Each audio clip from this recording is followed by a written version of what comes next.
This is a good list that I've put together, inspired by a couple of others and my own contribution, and I'd like to share this list with you. First, learning the power of purpose. A person who has purpose in their life, they have something to go for, some meaning. One writer described it, for some people it becomes a magnificent obsession.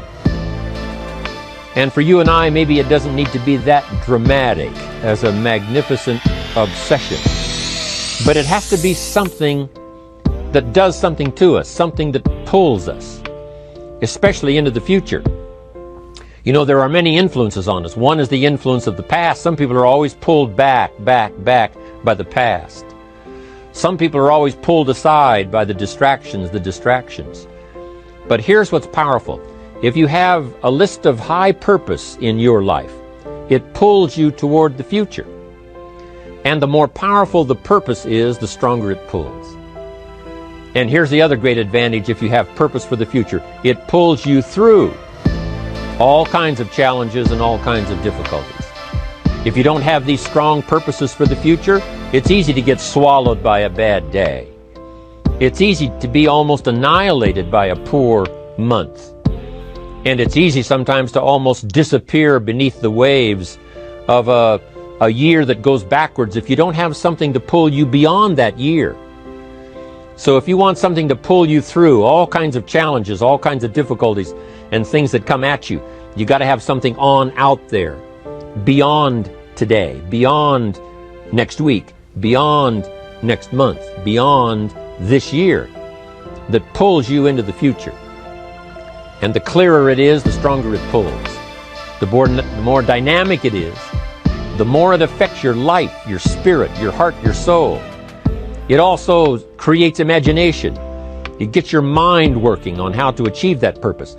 And if your mind will work, and if your heart works, and if your spirit works, and if you have good input, like good ideas, I'm telling you, there isn't anything you can't accomplish. So that's one of the great powers that'll make a variable of you, and that is purpose. Here's the next one, self-confidence. Where does self-confidence come from? And this is the best advice I can give you on that. Not neglecting, first of all, the small daily disciplines. Self-confidence really comes from feeling good about yourself. And one of the best ways to feel good about yourself is at the end of the day to know that you poured it on. You did your best. If you conducted a meeting, you did the best you could. If you made a phone call, it was the best phone call you could possibly make. If you wrote a letter, it wasn't a casual letter, it was your best letter. At the end of those kind of days, when you feel good about yourself, self-confidence starts to rise. You know that if you can have this kind of a good day, you can have another one the next day, and those days become the weeks become the months, and the month becomes a powerful year. Self-confidence comes from the lack of neglect. If you will not neglect to do the small daily disciplines, that's where self-confidence comes from. Part of good health is self-confidence. I know I'm going to be healthy. I take the Herbalife products. I eat the apple a day. I walk around the block. I do the jogging on the beach. At the end of the day, when you've really poured it on and you've done all the stuff, self-confidence grows. That self-confidence affects your health, it affects your future, it affects your psyche. So this is true. One of the great powers is self-confidence. Self-confidence means willingness to do whatever it takes to achieve. Some people say, well, I'll do it for a little while and see what happens. You know, I'll try a couple of things. If that doesn't work, I'm out of here. And all of us know that that kind of person doesn't have much of a future. But if you're willing to do whatever it takes, if I have to learn a couple of things, I will learn those things. If I got to learn 5 or 6 things, I'll learn all 6. If I have to take an extra class, I'll take an extra class. If I've got to read the books, I'll read the books. If I have to consult with people who know more than I know, I will do the necessary consulting. Whatever it takes, I will do. That starts to develop unbelievable self-confidence. Self-confidence also comes from the ability to rise above your circumstances. To rise above what happens, the petty little things. the discouraging things that would sink everyone else's ship except yours, that would cause someone else to quit early in the day, but you keep going. That kind of willingness to overcome all circumstances, whether it's the little challenges or the big challenges. If you're willing to do that, I promise you, this kind of power will work for you, and in you, the variable, it'll make a difference. The third on the list I had was enthusiasm. And here's what I wrote about enthusiasm. Enthusiasm that's powerful is mostly enthusiasm that is enthusiasm inside, 90%, 10% outside. We all know what the enthusiasm is like when somebody lets us see their enthusiasm, which is like the 90%, and only 10% of it is inside. But the enthusiasm that really affects people is not just being loud, but the enthusiasm that runs deep, the enthusiasm that comes from deep inside, created by self-confidence, created by purpose, created by genuine willingness to help other people. That kind of enthusiasm, knowing that you're going to get the job done, knowing you're going to affect people, knowing you're going to have testimonials flowing in from all kinds of directions. That kind of enthusiasm. A lot of it is quiet. A lot of it is unheard. And the 10% that's heard, it rings a bell. People call it genuine enthusiasm because they know that what you say in the outward display of your enthusiasm is only a small tip of the iceberg of the enthusiasm you feel inside that really motivates you to do the best job you can.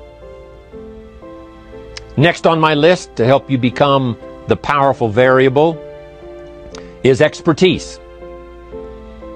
Wanting to excel in all of the skills and settling for nothing less than an outstanding performance. If you're willing to be the best in your field, if you're willing to demand of yourself excellence in skills, to be the best that you can possibly be, in the training, do the best you possibly can. In doing a workshop, do the best you possibly can. Developing the skills of using your personality, developing the skills of language, developing the skills of influence, developing the skills of organizing. If you're willing to be an expert in all of the skills, Herbalife has the way for you to invest those skills and not only make a handsome living, not only make a lot of money, but if you would so desire and if it would be your purpose, a chance to make your fortune. Expertise. Excellence in skills. Here was the next one on my list. Making a powerful contribution to you, the variable, and that is preparation. Well prepared. And preparation, of course, involves a whole lot of things.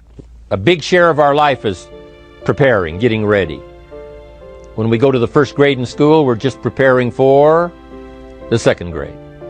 After we've finished 2 grades, the 2 grades prepare us for number 3.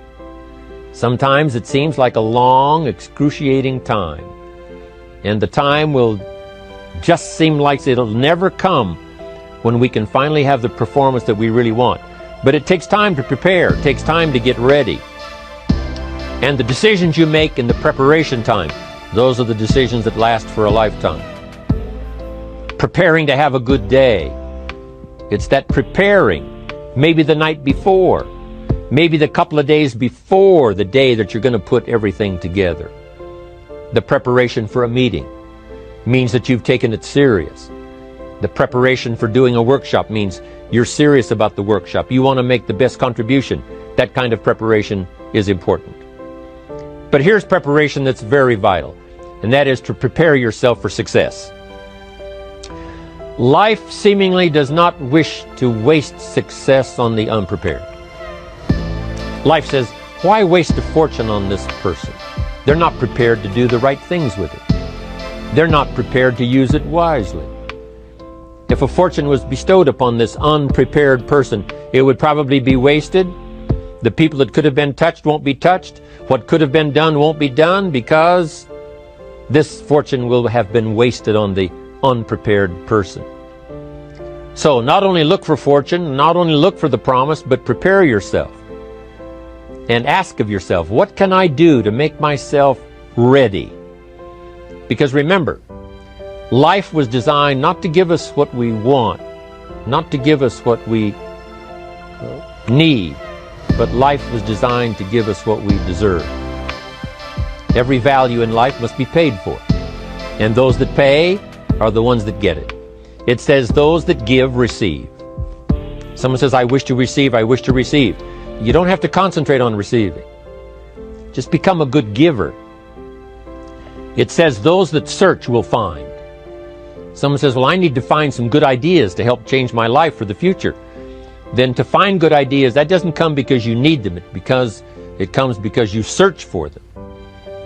If you want good ideas, you got to go after them. You got to go to the class, you got to go to the workshop, you got to go to the training, go to the book, right? You got to go to the journal, right? Go where good ideas are being taught, go searching, go looking, because good ideas are not going to be wasted on those that are not seeking, searching, well prepared. So, prepare yourself to be ready for fortune when it comes, to be ready for challenge when it comes, to be ready for opportunity when it comes. Opportunity comes along and passes by the person that is not well prepared. I want to prepare myself this year for next year. Yes, I wish to be effective this year, but I'm also thinking of ways, how could I be better? How could my ideas be more powerful? How could they be sharper, more clear? How could I reach some people next year that I perhaps can't reach this year? I haven't reached deep enough into my own soul to affect some people. Some people just pass by and say, hey, what a good speech. But how could I make it stronger than that, deeper than that, more powerful than that? I cannot be as powerful as I could be next year. You know, you can't go to the 10th grade in the 5th grade. You just got to go through the grades, but the more you are prepared, when the 10th grade finally comes, now you can cash in and get 2 times, 3 times, 5 times more value from it by being prepared. I want to do my best this year for Herbalife, but I also want to get ready for next year, 1999. And then when the year 2000 comes, at the turn of the century, I want to be well equipped by language, by instinct, by temperament, by personality, by influence, to really be valuable the year 2000, 2001, 2, 3, 4, 5. That's my goal. I'm sure it's your goal. Now here's the next one. There's great power in self-reliance. Self-reliance means you simply look mostly to yourself. It would be nice if someone just gave you this, gave you this, gave you this. It would be nice if everyone did their job exactly as they're supposed to do it. But here's what you've got to do. Primarily rely on yourself. Primarily say, I'm the person responsible. And I will learn the necessary skills so that I can help people learn their skills. If I need lots of people to do certain things to build my organization, that is what I must have. But I've got to be the final backstop. I've got to be the final one that people can rely on. So that if this is missed and this is missed, I can catch up. I can fill the gap. I can do the job. We have to do it when we conduct meetings. We have to do it when we conduct training. We have to do it when we're in a class of just a few. What someone might have missed, we're there to fill in. Self-reliance. Primarily, we're learning to count on yourself. So that you can do this. Never complain and never explain. Here's the next key power, and that's image. There's many parts to image. The image that others see you as, the image you have with other people. And it's very important how other people see you. If they don't see you as a leader, chances are they won't pay attention. If they don't see you as being in control, chances are they won't have the trust.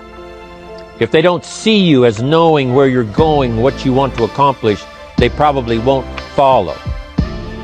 But if people can see you, if you have the image of someone that's in charge, in control of your life, your future, your destiny, in control of the situation, if they see that, that kind of image is powerful. It helps to win the day. It attracts other people. People want to be around people that are in control, that are powerful, but they know how to use their power. Influential, but they know how to use their influence. That kind of image is important. But here's a very important image, and that is your image of yourself. The way you dress, the way you talk, the way you think, your capacity for learning, all of that is an important image that you have of yourself. The image that you have that if it needs to be learned, you could learn it. If there's a book that needs to be mastered, you could master it. If there's a skill that needs to be learned, why couldn't you get busy now and learn that skill? That kind of self-image, that I am continually trying my best to be the best I can. Because one of the most important places you have to look is into the future, yes. You've got to look into the past, yes. You've got to look around, yes. But one of the most important places you have to look is in the mirror. You know, how I appear to other people, that's important. But how I appear to myself is the ultimate importance. That kind of image, to where you'll develop the self-confidence, you'll develop the self-reliance. Now here's another one in my rather short list. The next word is character. Becoming a person of high values, a person of principles, a person of honesty, a person that earns respect. That kind of character. It took character when Mark started to put the marketing system together. How can we have a system that will build in the integrity, that people will know that if this happens, then this will happen. And if this goes wrong, here's the way to fix it. Unless you have the principles and the character and the integrity to put together a viable plan for a wide variety of people, then the system is not going to last very long. And I've been around long enough, and I'm sure you have been around long enough to see a lot of systems that got started, but they failed. And the reason is because they were not constructed with integrity. They were not constructed with character. They were not constructed with doing the right thing. They might have been constructed to take advantage. You know, cash it out as quickly as possible and leave. Mark was involved when others took advantage of him all those years ago before Herbalife. When someone took advantage and didn't have the character, didn't have the principles, and didn't have the character to stay, the character to see it through, the character to do the right thing.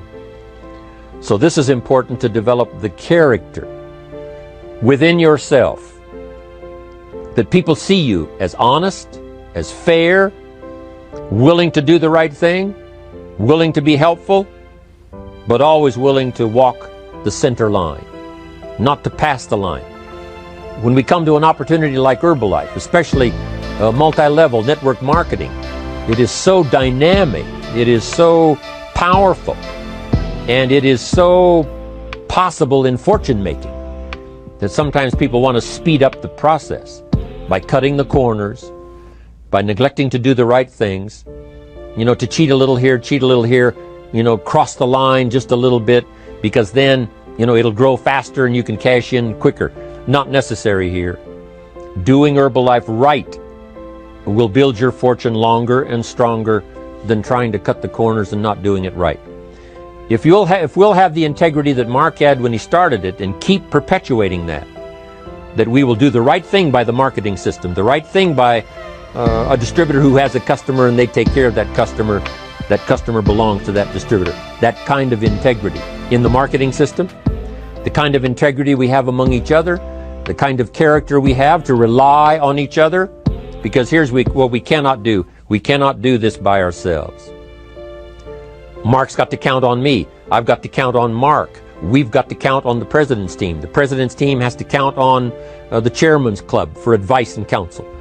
We have to count on the millionaire team, the tabulator team, the world team. We've got to count on the distributor. We've got to count on the distributor giving the right message to the potential customers. We've got to count on the distributor giving wise counsel to the new recruit, teaching them the right way, the Herbalife way, the principled way, the character way. Vitally important. Building and developing your own character. Now here's another one. It's called self-discipline. Self-discipline, all of us have a challenge with that. Because sometimes it's easy, and especially if you're working hard, doing the best you can, it's easy sometimes to let up and let it go. But remember, so many people, especially now that we're as big as we are around the world, are counting on what we do. At home office, they have to be careful. They have to be disciplined. It's easy for the person who ships the product from Herbalife says, oh, well, I'll wait until tomorrow to ship it. And then they go home and sleep like a baby. But the distributor who's waiting for that product doesn't sleep that night, or doesn't sleep when the product doesn't show on time. But if everybody will have the discipline to say, I will do the best job I can. I will make mistakes, of course, because we're all human, but I'll try to remedy those mistakes and do the best job I can. That kind of self-discipline that understands how important your part is in all of the functions that work. Coming to work on the set here, HBN, there's so many people that play a part. And each one of the parts that are played is necessary to put on the broadcast, make it viable, make it real, make it powerful. Any couple of them missing, and it would be a disaster. But all of it put together, and it works like a charm. Each person developing the self-discipline to do their part, do their job. Here's one more, and that is the power of extraordinary performance and demanding of yourself excellent results. This is so important. If you want to live extraordinary, you must do extraordinary. If you want an extraordinary income, you must do extraordinary things. If you want an extraordinary fortune, you must go with the demands of what it takes to have that fortune. Mark has made such a fortune, it's almost beyond comprehension what the numbers really are. But guess what he has the satisfaction of knowing? He earned it all. If he'd have been lax in the performance, Herbalife would not be here these 18 years later. Herbalife would have been a footnote in multi-level history. But because he performed year after year, the 3rd year and the 5th year, and the 7th year and the 10th year, and the 12th year and the 15th year, and now performing well in the 18th year, I'm telling you, that's what makes it such a viable fortune for Mark personally, of course, because he did the job. If we would ask of ourselves that kind of performance, and you've got to ask it of yourself. You know, I can't ask it of you. I would try to inspire you. I would try my best to share with you what it might taste like, what it's like to finally make your fortune. It happened for me. But here's what you must do. You must demand it of yourself. Society does not demand that you not have a heart attack. But if you want to escape having a heart attack, you must demand it of yourself. Society doesn't demand that you take Herbalife and improve your health. You have to demand it of yourself. Society doesn't demand that you jog around the block every morning. But if you want good health, you must demand it of yourself. Society doesn't demand that you read a couple of books a week and improve your intelligence and your knowledge. That you must demand of yourself. Society does not demand that you build a financial wall around your family nothing can get through. That's not a demand of society. But you must demand it, if you wish it, you must demand it of yourself. Society doesn't demand that you learn a list of 10 skills in order to ensure your own future and the future of your family. Society doesn't demand it, doesn't require it. It is not a law. But if you want the benefit, you must demand it of yourself.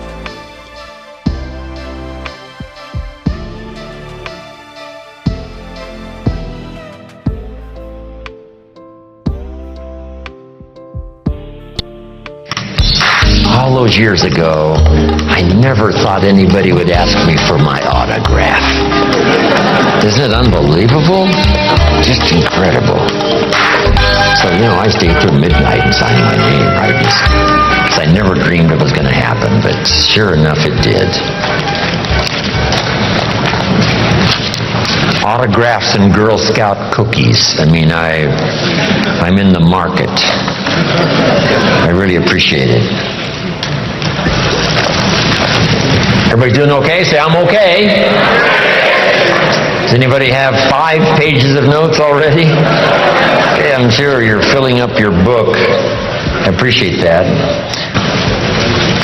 First, let's talk about my version of financial independence. You've heard from Brian. You've heard, some excellent advice. Dennis, these guys are long time experienced, and I'm sure you've got good notes on their presentation. This little bit I, designed long time ago. It's still valid today. Here's one of the major goals to go for: financial independence.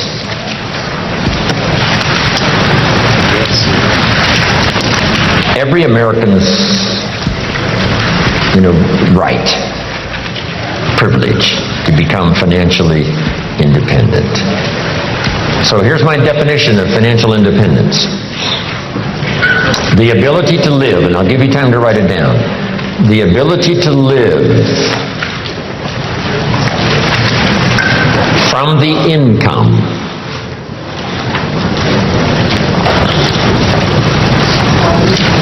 of your personally invested resources.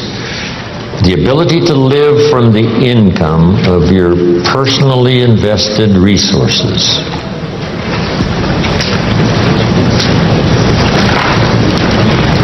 That's the simple definition. That from the resources you've invested, the income from those resources, you could live. Here's one of the advantages of financial independence. Now you can work or not work. Or you can certainly choose the work to do. Now you can work by choice, not by necessity. And here's one of the best: to be able to work for joy and not for necessity. At first, of course, we have to work for necessity. But if you can finally reach the point where you can work for joy, not for necessity. That happened for me all those years ago. My father kept talking about financial independence, debt-free, no one having a claim on your assets, finally being able to live from the income of your invested resources. I remember the joyful day when that finally arrived. So what I've done now, most of my life, I've had the unique privilege of working for joy, not for necessity. Not that the joy doesn't bring you more income. Not that working for joy doesn't make you another fortune. It certainly has for me, right? Another fortune and another fortune and another fortune. But not because I had to, but because I wanted to. I work now for joy and not for necessity. Key phrase to understand. We should teach this to our children. Economics is major. Everyone has to major in economics. Number one, for personal survival. To produce enough to take care of yourself. The first, economics.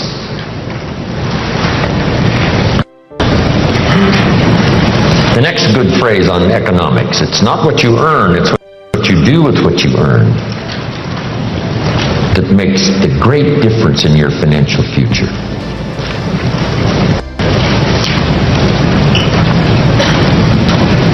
All of this is determined by your own philosophy.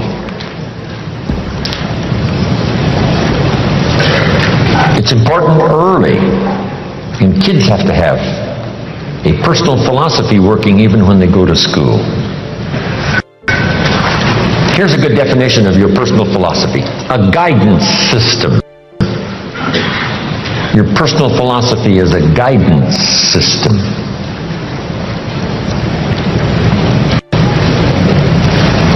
And it does simply two things. Helps you to see the opportunities, take advantage of those. Helps you to see the dangers, minimize those.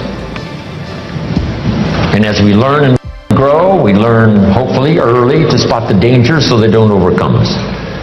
Hopefully we learn early to see the opportunities and take advantage of those, maximize them if we can. That guidance system is like a sail on a sailboat. The winds are always blowing, favorable winds, unfavorable winds, stormy winds, economic winds, political winds. The wind is always blowing. But to arrive at a predetermined destination, it is not just the blowing of the wind that we have to deal with. Here's the major part, the set of the sail.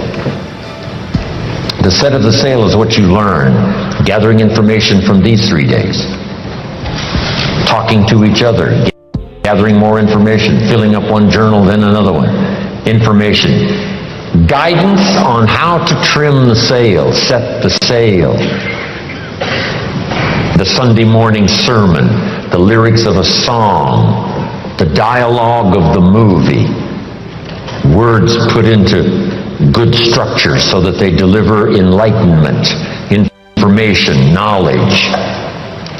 And we use that to set sail. And it isn't that you set sail once and then that's it and it's over. It is a continual setting of sail every day, every month, every year. Setting sail economically, trimming the sail. For your good health, you just have to set sail toward the destination you wish to reach, having good health.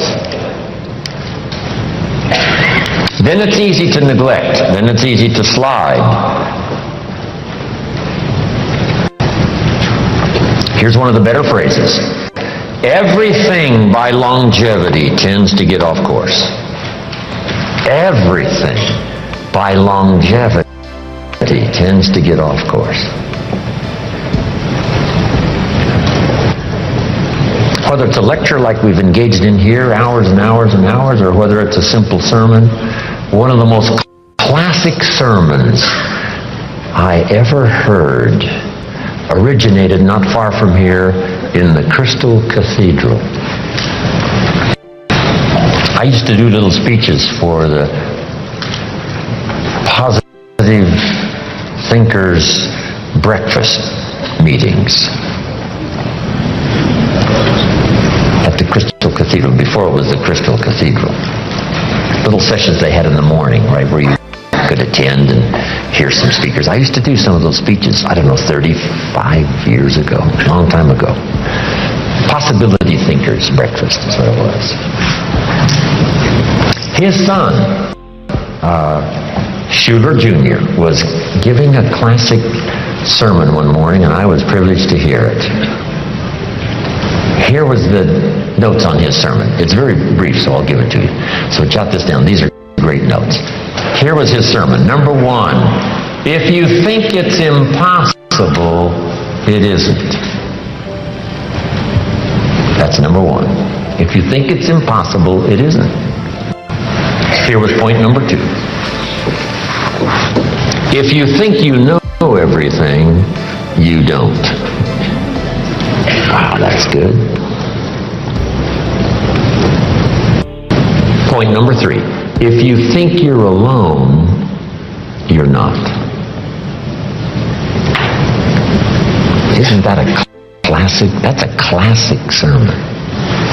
If you think it's impossible, it isn't. If you think you know everything, you don't. And if you think you're alone, you're not. Now, here was one of the spectacular stories in this little sermon. He told the story of Rich DeVos, who started the big Amway Corporation. Rich DeVos is in bad shape. Rich needs a heart transplant. And if he doesn't get it, he's not going to last very long. Now, fast forward. Rich DeVos finally gets his heart transplant. And what was spectacular about the story was, after his heart transplant, he has dinner with the lady who gave him her heart.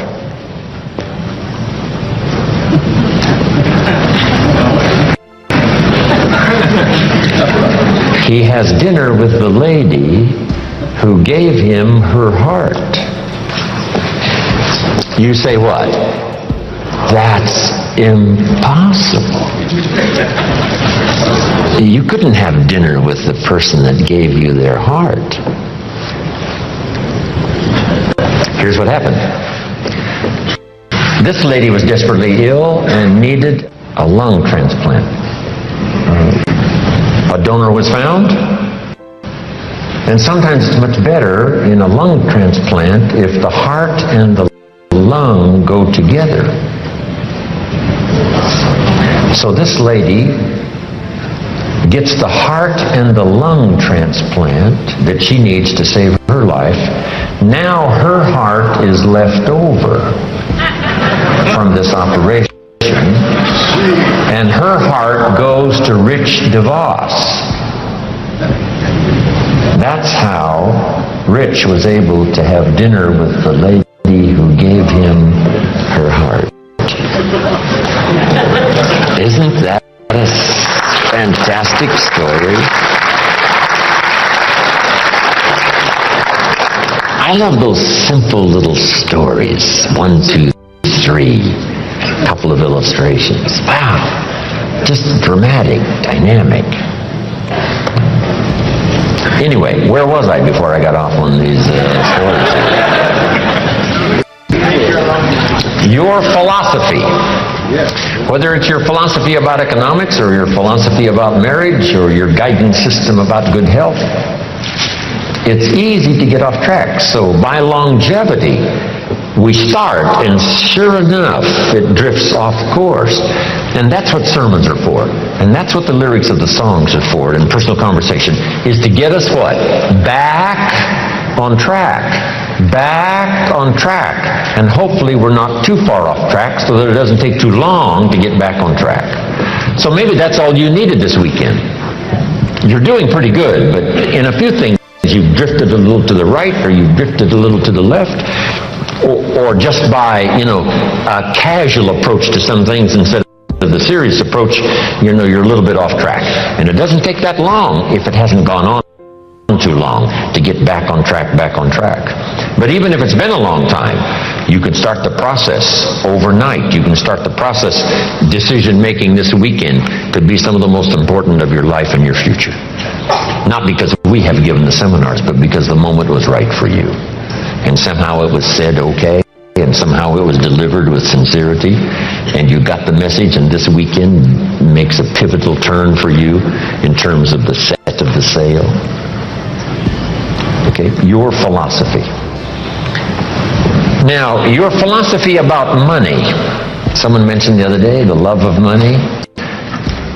What about money? What about success? It's a good debate. I've got a good question, and it's not necessarily a high moral question, but it's a pretty good question. If you could do better, should you? That's not a bad question.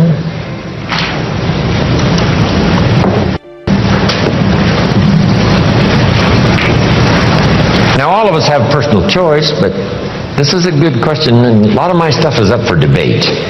I don't even claim to be right. If you take all these notes and throw them away and go listen to somebody else, I'll be just as happy. Because, it doesn't matter. As long as you finally, get the ideas that make a difference for you and add to the wealth and the structure of your own life systems. That's what's important. Not that I deliver the message, that's all important.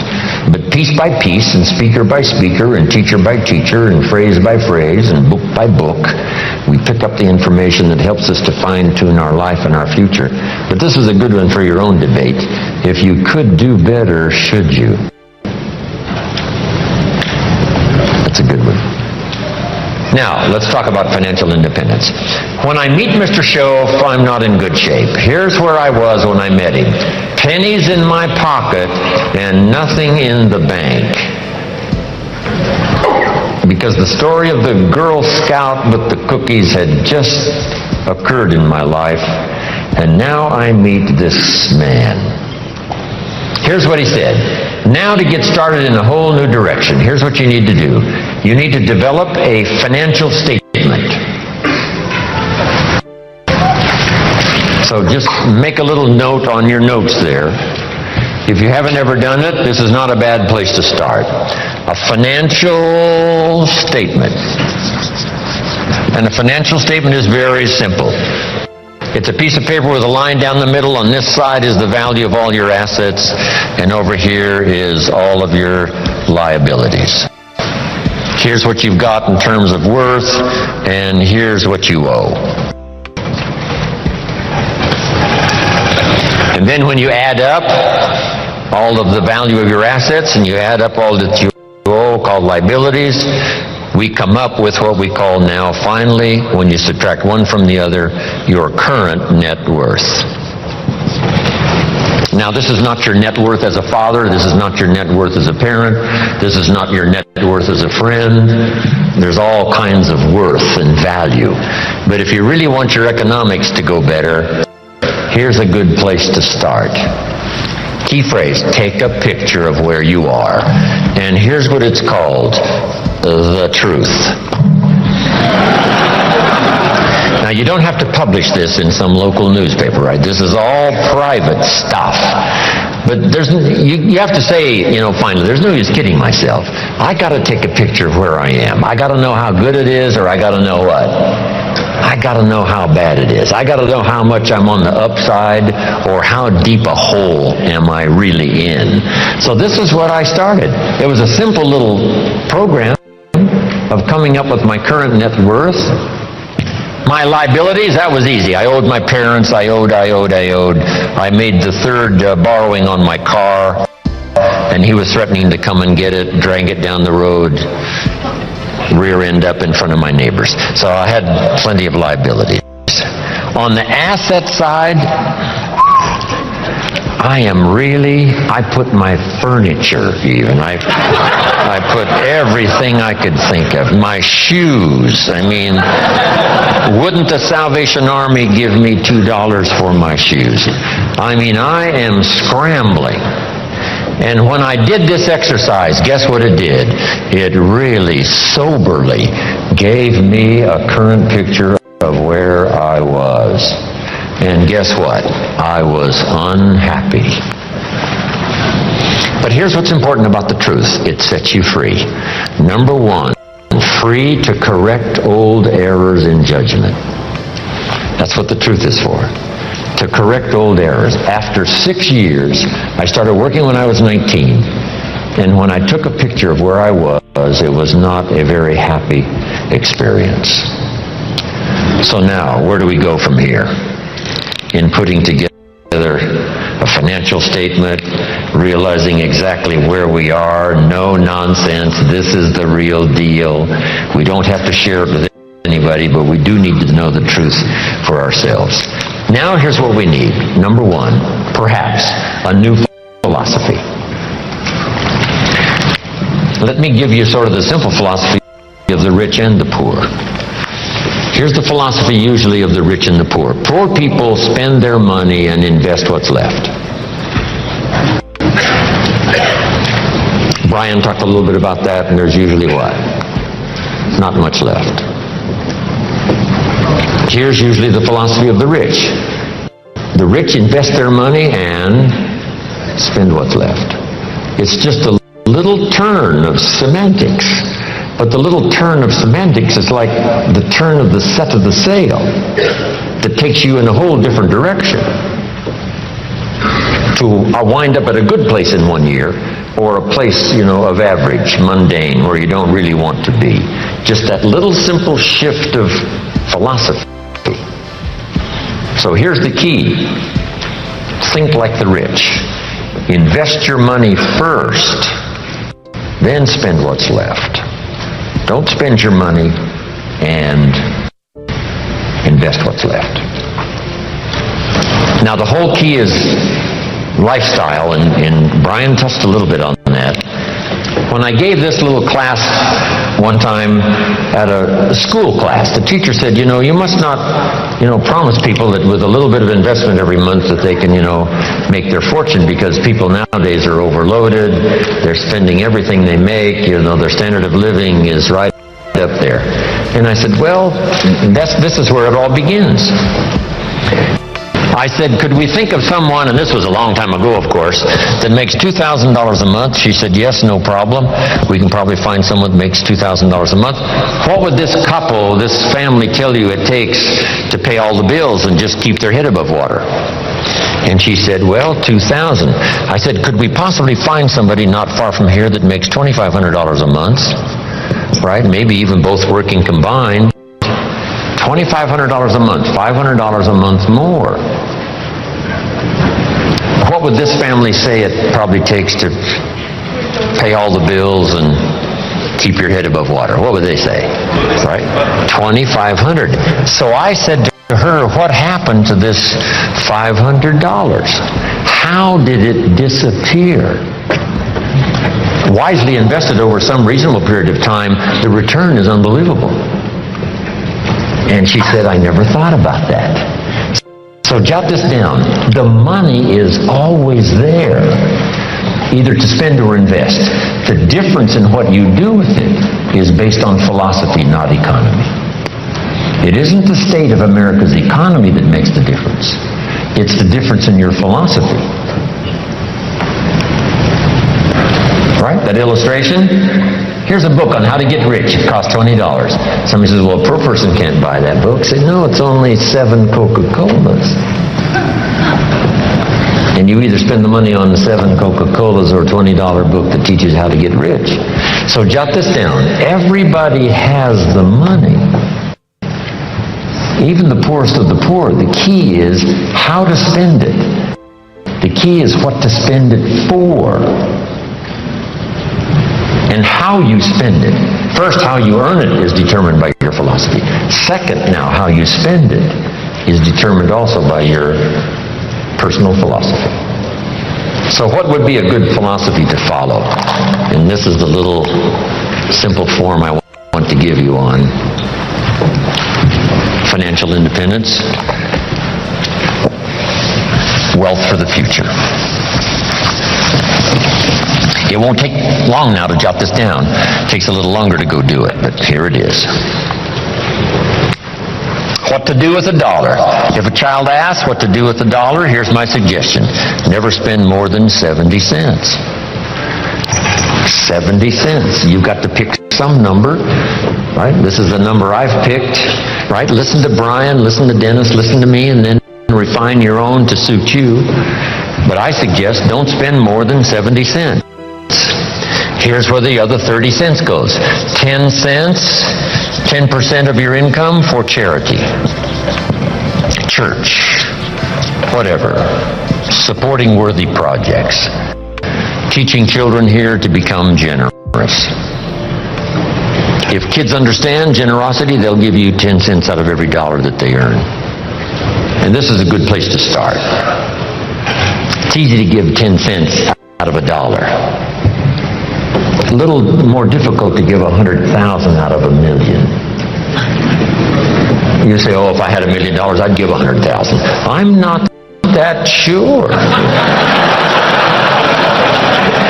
We better start you early, right? So that when the big money comes, it'll just be automatic. You won't even have to think about it. Okay? All right. So 10 cents for charity in church. Here's the next 10 cents. Active capital. Try to make a profit. It's called buy and sell. I learned to do this starting at age 25. It's how I made my first fortune. Buying and selling. Like the little boy who buys a bottle of soap for $2 and sells it for $3. Active capital means you try to make the profit. Buy a piece of property and improve it and sell it. Active capital. Keep saving up this active capital until you've got some to work with to buy and sell. Make a profit. Now the third 10 cents is passive capital, which means let somebody else use this 10%. You put this to work and see if you can't make a profit. This is to let someone else use it. You are the passive partner in providing the money. They are the active partner in seeing if they can make a profit and pay you dividends and stock increase and whatever. interest. And that little formula is a good place to start. Now, you might not really be able to start there. I call this the ideal.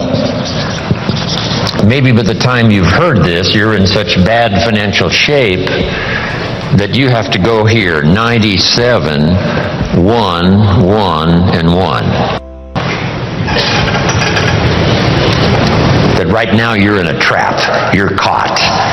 And it's going to take you a while to get out. So right now you got to spend 97% of your income, right, for your living and lifestyle. Because, you're caught, you're obligated, there's no way out. And then the rest of these now are just 1, 1, and 1. The key is to start with something. Now, Mr. Schoaf gave me a comment. It has served me all these years. Here's the comment. It's not the amount that counts, it's the plan that counts.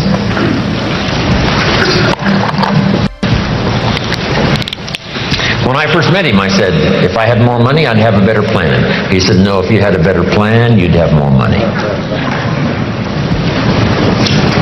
So if you have to, you start with 97, 1, 1, and 1. Then what do?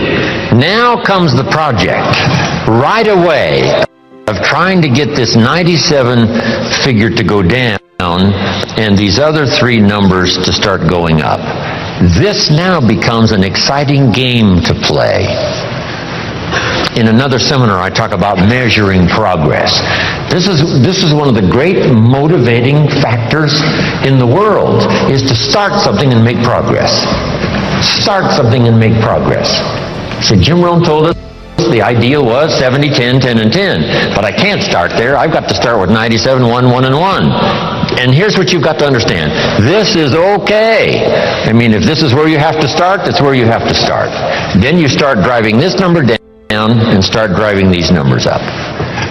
And it's a whole game to play till finally you can arrive at this pretty good ideal way what to do with the money you earn from a paycheck or from dividends or from whatever sources.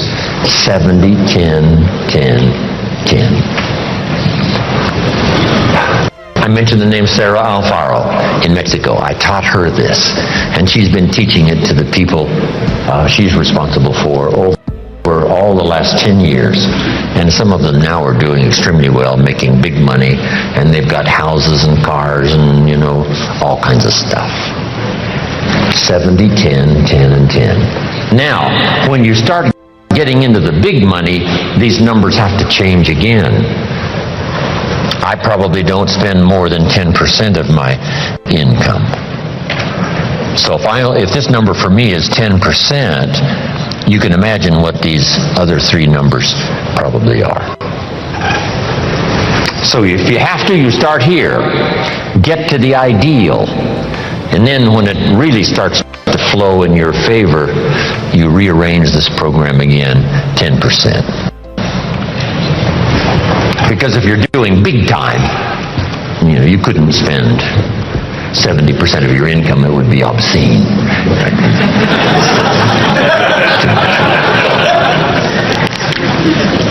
So, just a little formula to follow. Now here's the wrap-up, and I've got to get to a few points on leadership before we finish. Here's the next one now.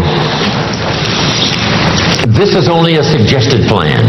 This is not written in any law. Most advantages and benefits for the future are not written in law. There's no law that says you must not have a heart attack. Where is it written? There is no law. That you must demand of yourself. There is no demand that you have a good financial plan that'll safely take care of your family for the future. There is no law. You could be careless and lose it all and finally have to be supported by the state. So there is no law that you must be responsible and have a good financial plan. You must demand it of yourself. So I'm asking you to make that note. It's what we demand of ourselves that counts. There's no law that says you must have a health plan that's going to make you extremely healthy for the next 10 years. There is no law. That you must demand of yourself. And those are the disciplines now that really start to count, the ones you demand of yourself.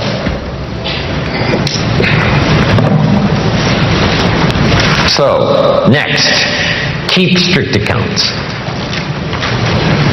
Keep strict accounts. Have you ever heard this expression? I don't know where it all goes. Did you ever hear that? Oh, we'd love to have you run our company. You don't know where it all goes. Did you ever hear this? It just gets away from me. Oh, we'd love to have you run the world. It just gets away from you? Okay. Will you make the note now? Keep strict accounts. This is for your own self-esteem, as well as safety and financial matters for the future. Keep strict accounts. You've got to do it, for the IRS. You've got to do it for the tax bill that comes due.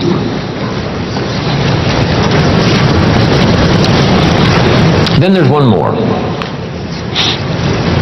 Be happy to pay your taxes. And this is an assignment that's one of the toughest. I'm trying to finish this book I've been working on for so long. Hopefully I'll get it done one of these days. And the title is, Of Course Kids Should Pay Taxes. And it's a little book on really everybody should pay taxes. And then you need to know why. In California, if a 10-year-old walks into 7-Eleven and buys something that costs $1, the proprietor asks the child for 8 more pennies. Does the child have a right to know how come we're asking him for 8 more pennies? And the answer is yes. The kid says, I'm only 10 years old. And the proprietor says, congratulations, you're my youngest taxpayer. Now the kid wants to know, who gets these 8 pennies? Where does it go? And here's what the proprietor, if he's wise, says. Well, if you want to ride your bicycle on the sidewalk instead of in the mud, you have to pay the 8 pennies.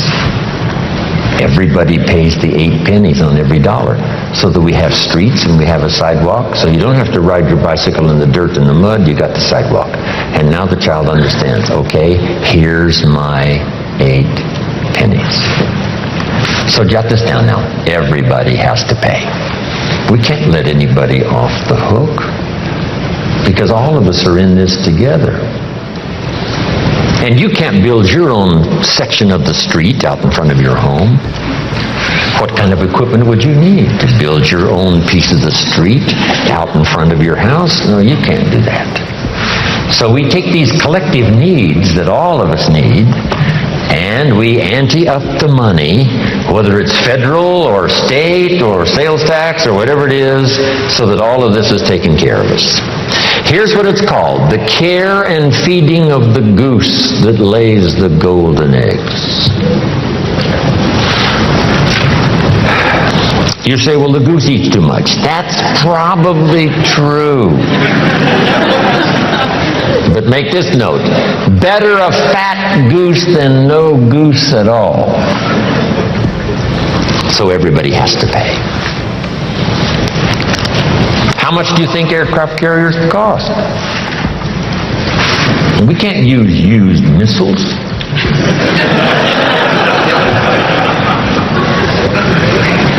Here's where else the money goes.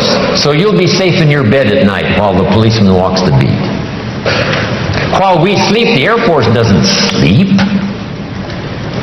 While we sleep, the Army doesn't sleep. While we sleep, the policeman walks the beat and checks the doors. That's where the money goes. Once you have a vision of where the money goes, yes, for some things it costs too much.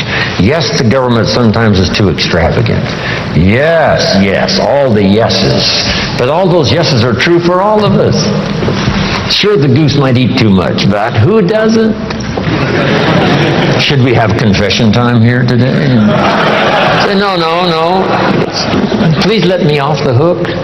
So you got to do the same with the government. Yes, the government needs to go on a diet and slim down and not spend quite so much. That's also true. But it's true of what? All of us. This is the deal. We're in all of this thing together. So finally, when I understood what this was all about, I finally became a very strange creature called a happy taxpayer. That's it. Now, should everybody pay? Let me give you one good illustration that comes from the Bible, and I'm finished. Jesus one day, and I'm an amateur on the Bible, but here's a classic story. The storyteller says, Jesus one day was out in front of the synagogue watching people come in, and with him were his disciples. So Jesus and his disciples are watching people come in to the synagogue. And the custom was, before they came into the synagogue, they deposited a contribution. They deposited the contribution, went on into the church. The story says some came with large contributions and went in. Some came with small contributions and went in. And as the disciples and Jesus watched, a little lady came along and she put 2 pennies in the treasury and walked in. And Jesus said, "Look at that." And his disciples said, 2 pennies, 2 pennies, what's 2 pennies? He said, "No, you don't understand. She gave more than everybody else." They said, 2 pennies is more than everybody else? He said, "Yes, because I'm sure that 2 pennies represented almost all of what she had." So since her 2 pennies represented almost all of what she had, she gave the most. What a classic philosophy. Now here's what did not occur. I'm so brilliant, I can give you what the storyteller left out. Here's what did not occur in this little scene. When the little lady put her 2 pennies in the treasury, Jesus and his disciples did not run after her and say, "Hey, hold it, little lady. Hold it, little lady. We've observed what's happened with putting the 2 pennies in the treasury, and we've decided that you're so pitiful and you're so poor that we've decided to give you back your 2 pennies." I'm here to tell you that did not occur. So make this note from this little story. Jesus left her 2 pennies in the treasury, even though it was most of what she had. Wow. That's such a classic lesson in philosophy. That's such a classic lesson in what all of us are involved in making contributions. Shouldn't everybody wish to pay? The government has decided to leave some people that they consider poor and pitiful off the tax rolls. See, that's unthinkable. Shouldn't they, even if they only paid $1, so that they can be able to say what? I pay. I make my contribution. No matter how poor I am, if all I've got's pennies, I give some as contribution. Whether it's taxes or whether it's benevolence or whatever it is. Okay, isn't that a great story? It's a good story. Then another one that really helped me secure a fortune and fortunes after. Here it is. Learn to help people not just with their jobs, but with their lives. I learned early in my accelerated business career to teach life skills as well as business skills, work skills and job skills. Because guess what? We need both work skills and life skills. Here's the last one. It's a promise from the Bible. Here's what it says. If you work on your gifts, they will make room for you. If you work on your gifts, they will make room for you. They'll make a place for you.